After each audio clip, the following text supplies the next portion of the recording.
supuesto, también de la responsabilidad que tengo como presidente de la Alianza de Cámaras de Alimentos y Bebidas desde México hasta Argentina, es que la regulación tiene que hacerse con evidencia científica.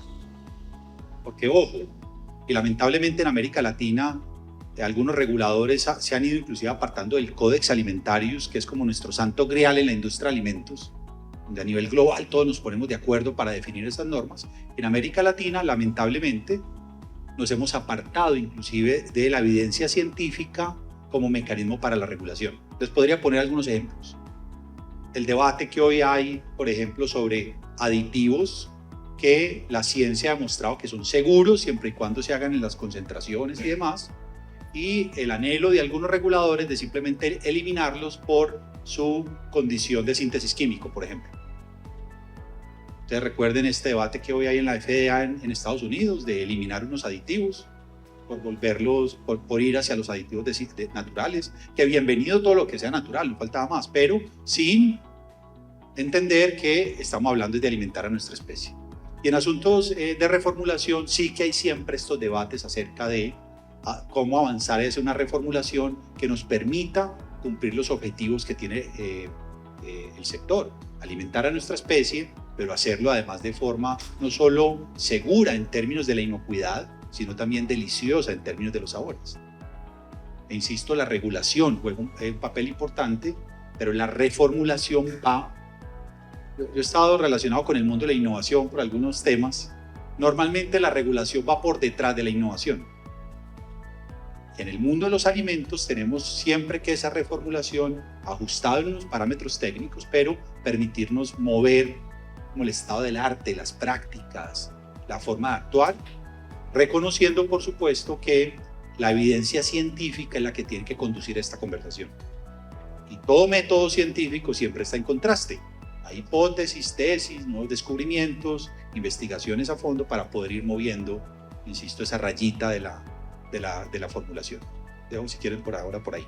Y creo que aquí vale un comentario y bien importante es lo que menciona Camilo, cómo traducir eso en algo tangible. Porque sí, las tecnologías existen, hablando de Kerry, y puedo hablar de mucho de lo que son los proveedores de la industria. En Kerry tenemos 22 diferentes tecnologías que pueden transformar los alimentos. En bloques, lo que son sabores, lo que es la preservación, lo que son los productos biotecnológicos, que es el siguiente paso. Cuando Camilo habla de cómo nutrir nuestra especie, estamos por consumir 3 planetas para poder alimentar nuestra especie. Eso no va a ser posible si no somos eficientes. Y Latinoamérica, así como hace la expresión de la necesidad que sea asequible, o sea, por el tema de la renta. Lo que vemos aquí es la oportunidad para poder traer todas estas tecnologías y aterrizar en algo que sea nutritivo, asequible, que puedan tener el producto que sea un snack, un producto cárnico como una salchicha, una bebida, un yogur, y reformularlo para poder entregar lo que se requiere y bajar de la ciencia, bajar de lo que es la tecnología hacia algo práctico y efectivo, y ese es el gran propósito de este centro. Como vamos a conocer, es a 4 manos, a 6 manos, si necesitamos traer los regulatorios juntos para que entiendan lo que se puede hacer y cómo transformar lo que tenemos hoy día como en alimentos y nutrición sostenible.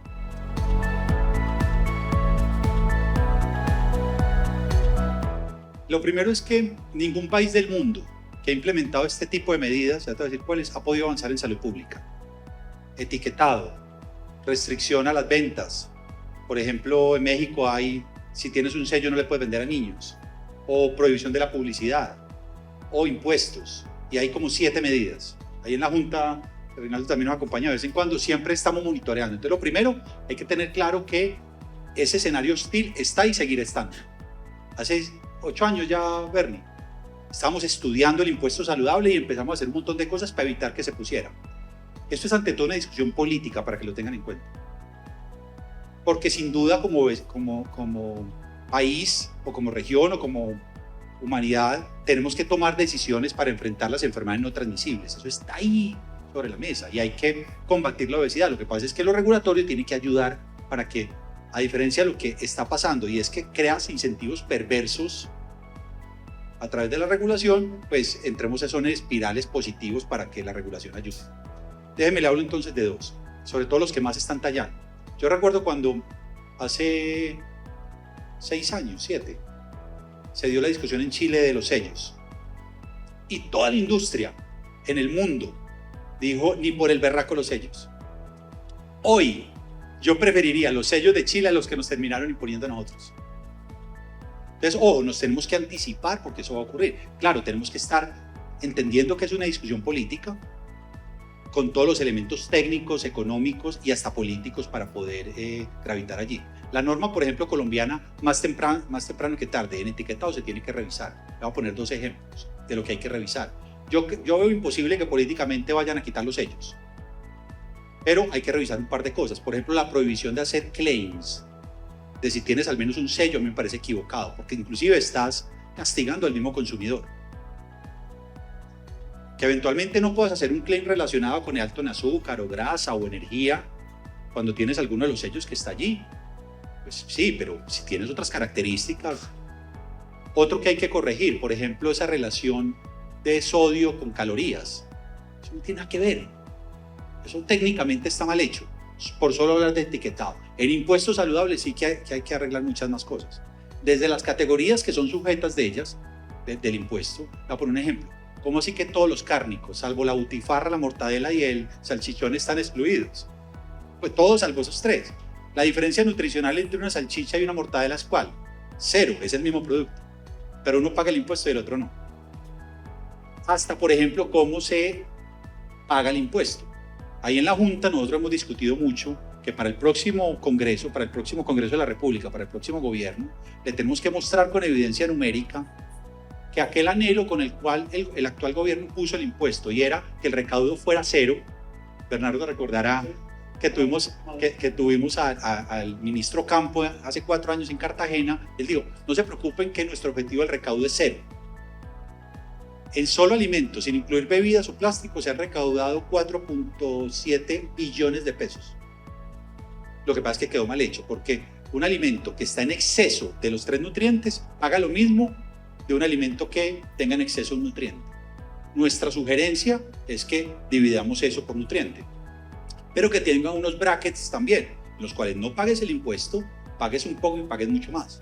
Nosotros esa propuesta la tenemos lista, en su momento alcanzamos a entregársela al Congreso y a Ocampo.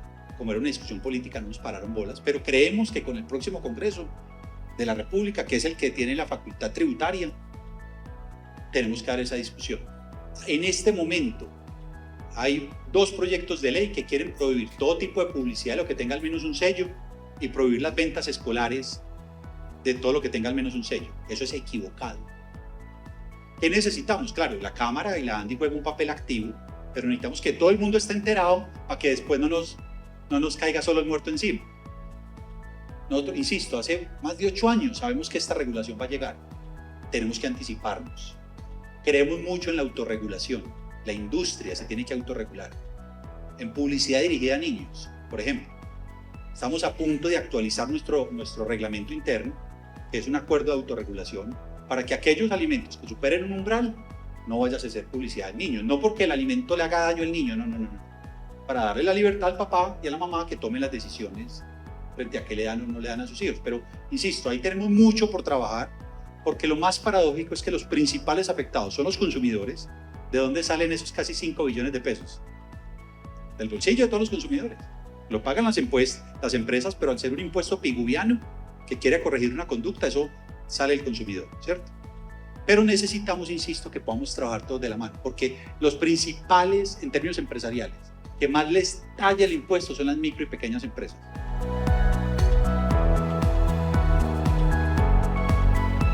Hablando de inteligencia artificial, parte de lo que hacemos y de lo que van a poder degustar en los laboratorios y aquí en el almuerzo que está hecho con tecnologías de Kerry, parte de estos sabores hoy día, siendo muy pragmático, están sugeridos por un algoritmo de Kerry de inteligencia artificial ¿Qué hacemos? O sea, como estamos presentes en 40 países con operaciones como estas. Hay plantas en 60 países y personas que están ahí ubicadas. Atendemos nuestros productos, lo despachamos a más de 160 países. Todo eso es una base de datos, pero son datos. Si no están organizados, ni siquiera son información. Entonces, con nuestro conocimiento local, estos datos se transforman en información. Y lo que estamos utilizando hoy de digitalización e inteligencia artificial es lo que tenemos como taste charts. Todos los meses de enero, Kerry publica cuáles son las tendencias en sabores, que son los mainstreams, que son tendencias que estamos observando, que está llegando. Muchos están hablando ahora del dragon fruit, de la pitaya, como fue el pistache en el año pasado, como fue. Kerry viene prediciendo eso a través de un algoritmo de inteligencia artificial. Esa es una parte. Preservación de alimentos es algo que no aquí en Medellín. Ojalá podamos cooperar con universidades para tener esta capacidad, pero hoy día en nuestro centro en Deloitte y con la Universidad de Wageningen en Holanda, Kerry se utiliza de inteligencia artificial y equipos robóticos para predicción de modelos de preservación de alimentos, en donde cogemos los substratos y las máquinas hacen el trabajo para identificar el microorganismo y desarrollar la solución de preservación natural que sea viable, factible. Y estamos hablando que un día de vida de anaquel no solo representa mejores retornos económicos para poder sostener este ciclo, pero representa menos desperdicio. La realidad es que 11 familias tecnológicas están cambiando todo en esta cadena de valor. A la industria de alimentos, en estos años que hoy estamos viviendo y los que siguen a continuación, le va a pasar lo mismo que le pasó al sector de transporte, especialmente turismo, hace 2 décadas. Hace 2 décadas uno hacía turismo muy diferente a como lo hacemos hoy. Y ahí las agencias de turismo tuvieron que reinventar porque el consumidor se reinventó. Bien, con esa analogía les quiero decir que eso mismo está pasando hoy en el sector de alimentos. 11 familias tecnológicas están cambiando todo en esta cadena de valor.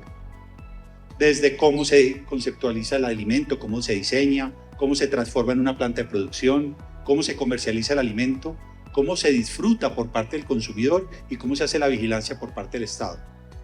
Es una cadena de valor muy amplia que incluye también la elaboración de las materias primas. En esa investigación doctoral que les dije que terminé con el grupo de la Universidad de los Andes, encontramos que 11 familias tecnológicas, biotecnología, inteligencia artificial, nutracéutica, son las 3 de las 11 que más están jalando esa transformación. Pero se suman a blockchain, agricultura molecular, impresión 3D, robótica y sensórica, pero con una particularidad, y es que esas 11 familias tecnológicas están jugando de forma convergente. Entonces no es solo hablar de inteligencia artificial, no es solo hablar de nutracéutica o de biotecnología o de agricultura molecular que hoy permite sustituir proteínas de origen animal por origen vegetal, o inclusive desarrollar el mundo de las proteínas sin el sacrificio animal. Y esa, insisto, esa convergencia tecnológica está cambiando todo en este sector.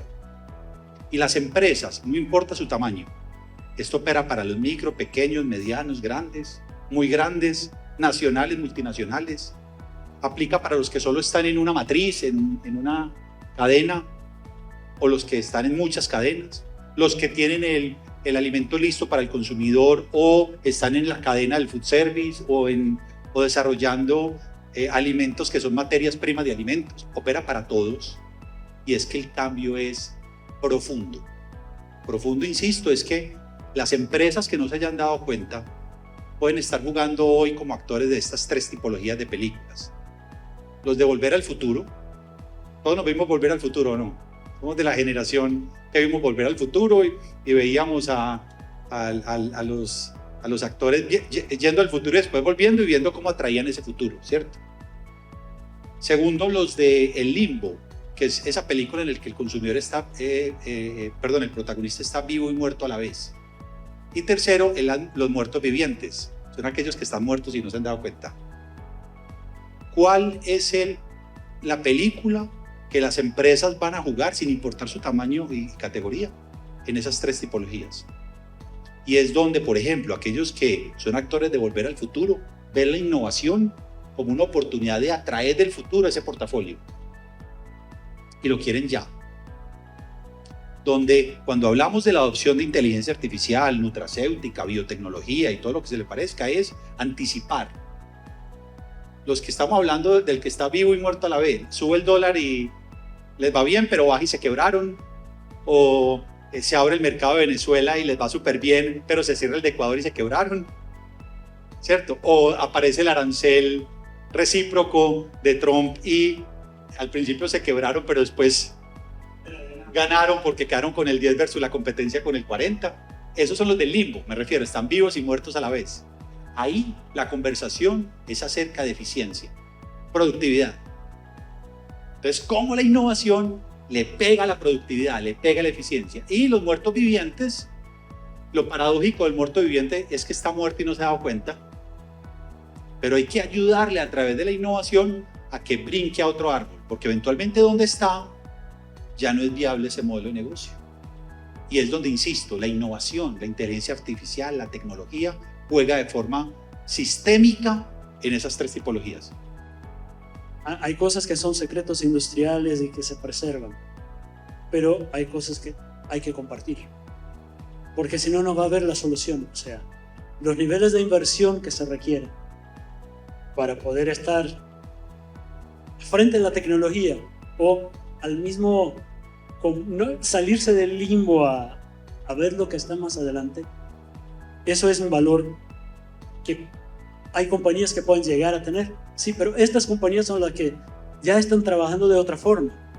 Les digo, ¿por qué voy a dedicarme a eso si hay un experto? O sea, la colaboración de estos ejes, la colaboración entre estos 11 ejes que han encontrado y que es fundamental. Kerry en su momento estableció una cooperación con líderes de inteligencia artificial para crear sus modelos. No va a querer invertir en crear su inteligencia artificial, va a colaborar para eso. En la industria de alimentos vamos avanzando, pero la velocidad que podemos imprimir a eso con centros que sean optimizados. Y no estoy hablando solo el Kerry Customer Co-Creation Center, en las universidades. O sea, hay mucha cosa que está disponible para el uso. Le digo, cuando les hablé en serio, eso solo cobra vida cuando se escucha el fuego, cuando el beat del equipo en laboratorio esté sonando. Lo mismo pasa en las universidades. O sea, hay una cantidad de inversiones, hay una cantidad de talentos, hay una cantidad de equipos que son costos. Y si son costos, un día lo van a cortar. La inversión, si retorna, va a haber más. Entonces creo que ahí es una invitación también a empezarnos a colaborar de forma más íntima, porque esta solución uno no va a poder encontrar solo, ¿no? Suponer que hace mi cliente, suponer que están desarrollando de tecnología en una universidad. No es así que vamos. O sea, es abrir las puertas, tener los modelos de ética, de responsabilidad, de compliance, de competitividad, de respeto a las normas económicas para poder colaborar de forma efectiva y llevar eso a lo que es el gran propósito, que es el propósito de Kerry, que es inspirar alimentos y nutrir la vida. Es una ambición gigante y les cuento la anécdota. Eso surgió, ¿sabe cuándo? Pandemia. ¿Cómo se hizo este propósito tan fuerte? Online. Marcio participó de lo que estábamos todos en pandemia, en el mundo. ¿Qué vamos a hacer? ¿Y qué tenemos que hacer como compañía? ¿Cuál es nuestra responsabilidad? Y ahí hacer esta transformación. Ese es el grande. Pero traducir al micro, podemos hacer mucho en conjunto, ¿no? Como ves esta forma, las asociaciones, la ANDI, las cámaras, las embajadas, Board of VIA, que tiene una responsabilidad en términos de sostenibilidad globalmente y que los utilizamos tal vez un 10% globalmente, embajador. Podemos hacer mucho más operando en empresas.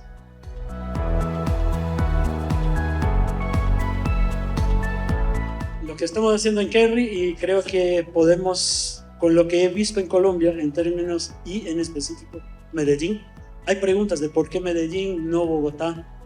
Es un tema de explicar en Irlanda por el tamaño y decir, Colombia viaja. Si está en Bogotá, si está en Cali, si está en Medellín, de hecho tenemos personas aquí de Bogotá, personas de Cali.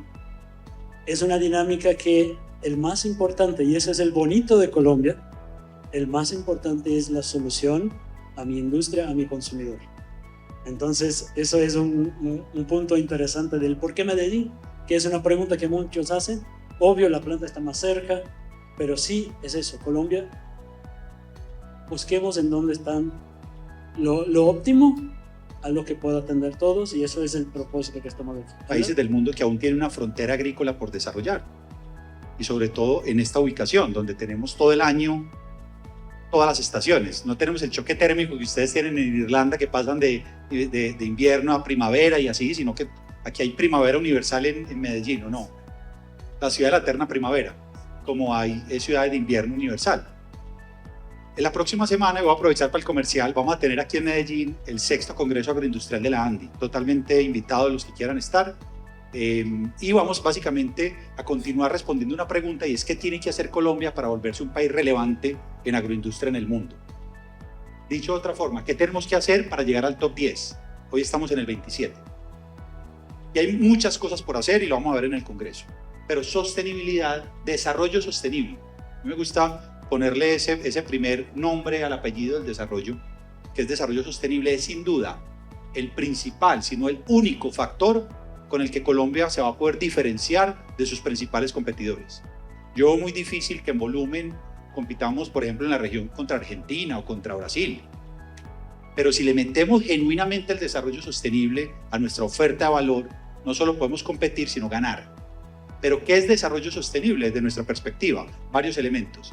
Economía circular, upcycling de productos, por ejemplo, muy de la mano de pérdida y desperdicio de alimentos. Es ilógico que en Colombia se pierdan 9,6 millones de toneladas de alimentos, de los cuales el 40% se pierde en la etapa agrícola.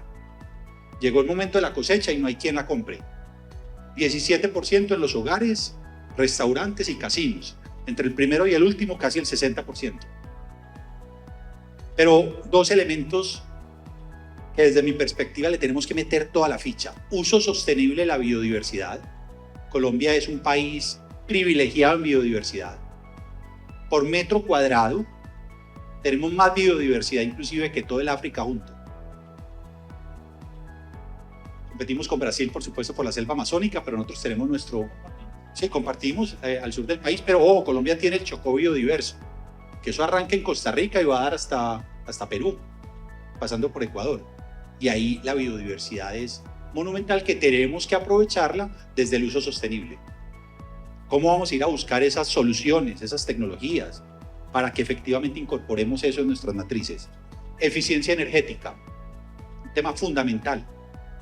La matriz de Colombia es limpia, 60-70% es agua. Si no, miren lo que está pasando en Urrá esta semana, eso está lleno de agua, y en esa zona está, allá en el norte de Antioquia hay problemas porque hay demasiada agua, cuando el planeta está necesitando agua. Entonces, agua y energía en el caso de Colombia está totalmente relacionado, y ustedes saben que a nivel global está la gran discusión de el uso del agua para la producción de alimentos. Colombia tiene que diferenciar allí también su portafolio. Uso eficiente del agua, por supuesto eficiencia energética, uso sostenible de la biodiversidad. Insisto, y ahí es donde la sostenibilidad, y espero me comprendan este comentario, esto no es acerca de ambientalistas, o no solo acerca de ambientalistas que van y se amarran a un árbol, sino que es cómo incorporamos la sostenibilidad genuinamente en el modelo de negocio. Y nos toca una cosa que si es una tarea por hacer, y es entregarle ese valor que creamos al consumidor, que el consumidor comprenda que detrás del desarrollo sostenible hay un montón de esfuerzos, llámenlo inversiones, para que el consumidor esté dispuesto allá en la góndola de privilegiar un producto versus el otro por el compromiso genuino con la sostenibilidad. Insisto, Colombia allí, en general los países andinos, tenemos una oportunidad monumental, pero lo tenemos, insisto, que meter en nuestra propuesta de valor. El conocimiento técnico que existe en las capacidades de la propia industria o de la academia en Colombia, eso es otro punto clave de utilizarse eso y llevar a otros lados, complementando. Este centro no opera solo, este centro opera conectado a otros 60 centros en el mundo, desde los que desarrollan las tecnologías, de los que prueban las tecnologías, y eso va a ser la velocidad y la agilidad. Nuestro objetivo aquí es reducir este ciclo. Si existe la tecnología, podemos con estas instalaciones reducirlo, probarlo y llevarlo a prueba de mercado en una velocidad mucho más rápida. No es que no lo hacíamos, pero estábamos de lejos. Estábamos a un vuelo, estábamos a un día y regresar en otro día. Hoy estamos aquí en Medellín, estamos en Antioquia.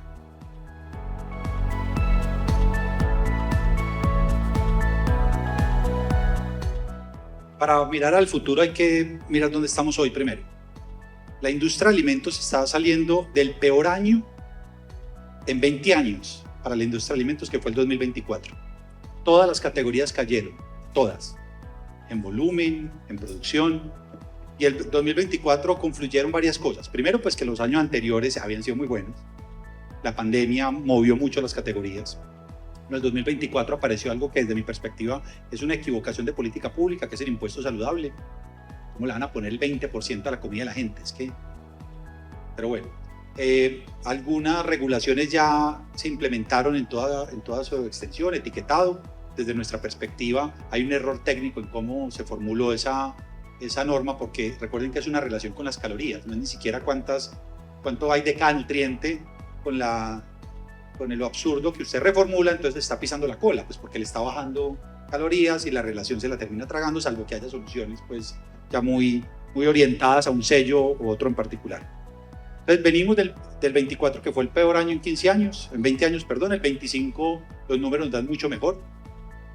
Ya se recuperan varias de las categorías, todavía chocolatería y confitería muy enredado, cárnicos ahí más o menos, lácteos ya va mucho mejor, café pues está viviendo una bonanza hace rato. Vemos en el corto, y me refiero a los próximos años, en este futuro cercano, lo vemos con mucho optimismo, una recuperación del gasto a los hogares, donde de nuevo le empieza a abrir espacios a la innovación, a sorprender al consumidor. Eso sí, una reconfiguración de los momentos de compra. Ahí, por ejemplo, los hard discount están jugando una tarea formidable de ampliar el portafolio del consumidor a precios asequibles, lo que implica para los dueños de las marcas también un desafío permanente. ¿Listo? Estamos viendo obviamente una multicanal. El mismo consumidor va al hard discount, va a la tienda de barrio, va al supermercado, compra por internet, compra por WhatsApp. Y ahí es necesario, insisto, una reconfiguración de entender esas capacidades en las compañías. Pero lo vemos con muchísimo optimismo. ¿Por qué? Porque vemos un consumidor cada vez más consciente, que pasa de declarar que quiere mejores alimentos en términos de los perfiles nutricionales o el tema de sostenibilidad y demás, a un consumidor que cada vez se va a meter más la mano al bolsillo para que eso sea un factor de decisión. ¿Listo? Lo que va a implicar de todas maneras en las inversiones y en los retornos esperados de ellos, llevar muy al corto la eficiencia de los gastos, pero también la capacidad de innovar y de estar incorporando nuevos elementos en el portafolio.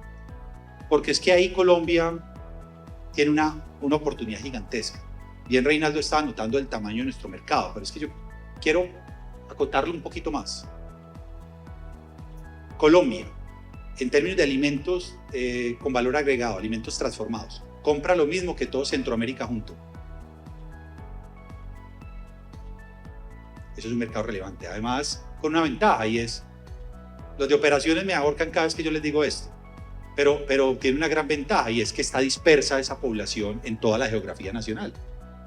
Ventaja para convertir a Colombia en un referente para producir y comercializar alimentos. Se lo voy a decir de otra forma. Si ustedes aquí, desde Medellín o desde Buga venden en Cúcuta, venden en Venezuela sin ningún problema.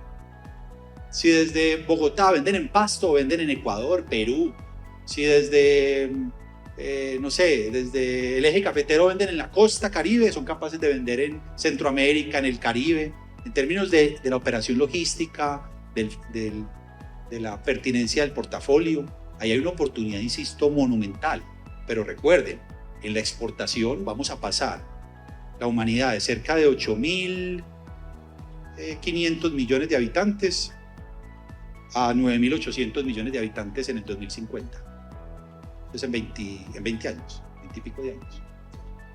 Y ahí Colombia, insisto, tiene una oportunidad monumental, porque hoy ya exportamos a 143 países del mundo.